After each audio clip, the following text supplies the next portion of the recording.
What does India gain from Trump's comeback?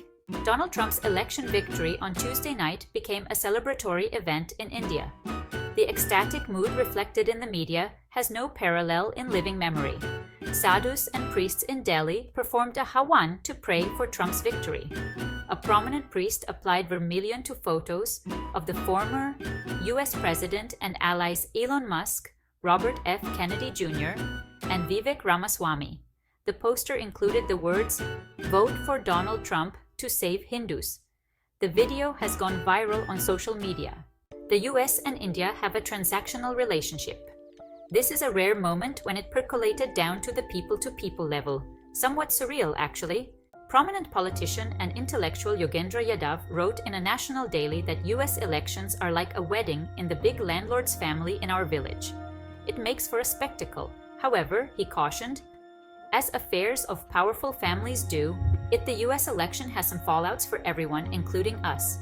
But as village elders know, we must not forget that this is not a wedding in our family. The US is not even our neighbor. Our proximity to them is largely imagined. We are an outsider in the wedding, an inconsequential outsider. And that's not a bad position to be in. Prime Minister Narendra Modi himself led the way in a post on X when the first tidings from America reached him, expressing his heartiest congratulations to his friend Donald Trump. As you build on the successes of your previous term, I look forward to renewing our collaboration to further strengthen the India-US comprehensive global and strategic partnership. Together, let's work for the betterment of our people and to promote global peace, stability, and prosperity.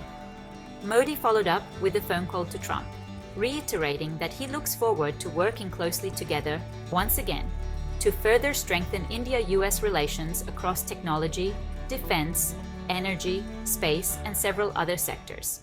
Notably, the core constituency of the ruling Bharatiya Janata Party, BJP, has come to believe that Trump is pro-Hindu.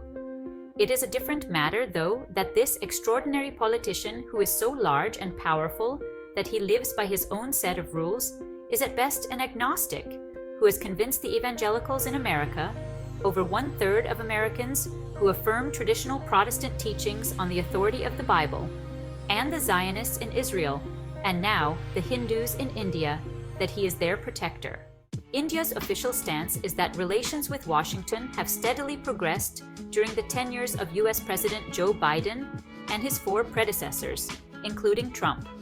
External Affairs Minister Subramanyam Jaishankar said as recently as November 5th, "We have actually seen steady progress in our relationship with the US over the last 5 presidencies, including an earlier Trump presidency.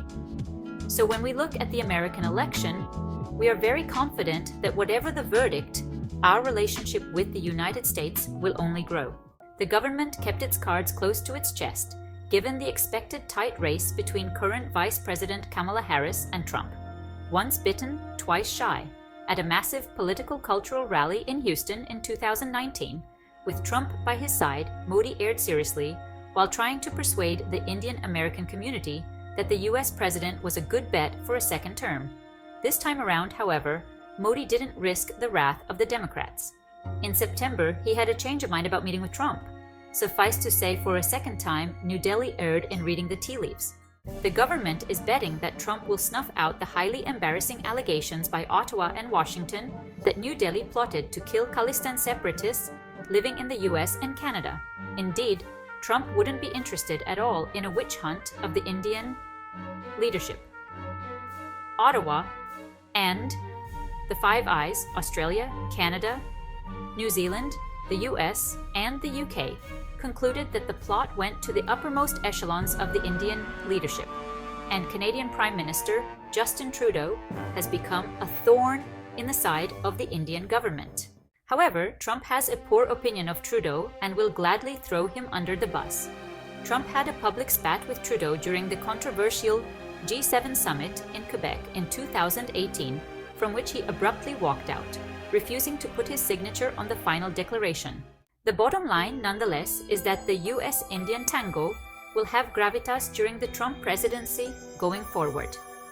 The bedrock of shared interests includes China's rise, defense partnership, technology, and economic ties. Equally, Trump may not make such a big fuss as the Biden administration is doing over India's relations with Russia or Modi's warm relations with President Vladimir Putin. Trump may even calm tensions with Moscow and turn his back on the proxy war in Ukraine.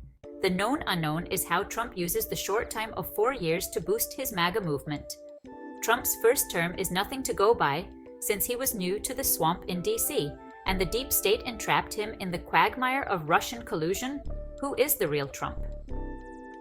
We are yet to find out. The choice of J.D. Vance as his vice president gives some clues, but Trump is certainly a wiser and more experienced politician today than he was in his first term. Be that as it may, Jaishankar is right that New Delhi is experienced enough by now to handle idiosyncratic American presidents and cut to the chase. On the whole, therefore, the sense of euphoria in New Delhi is understandable.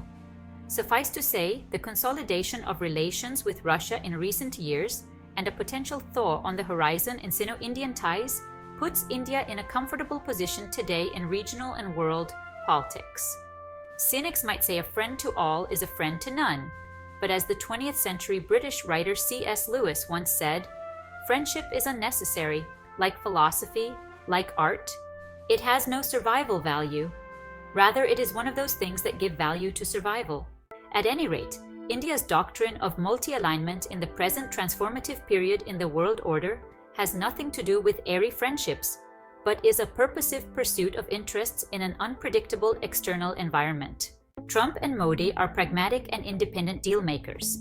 Both prioritize real interests ahead of liberal or neoconservative ideological interests. To grasp the ideas shaping the Trump administration, one has to understand its three pillars of populism, authoritarianism, and nativism. His impressive mandate bears this out. Nativism may seem an almost exclusive American concept which favors native inhabitants as opposed to immigrants.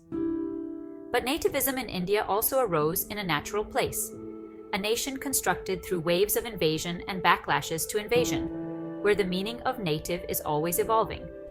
In the Indian context, however, the phenomenon of nativism is also a view on how a state should be structured.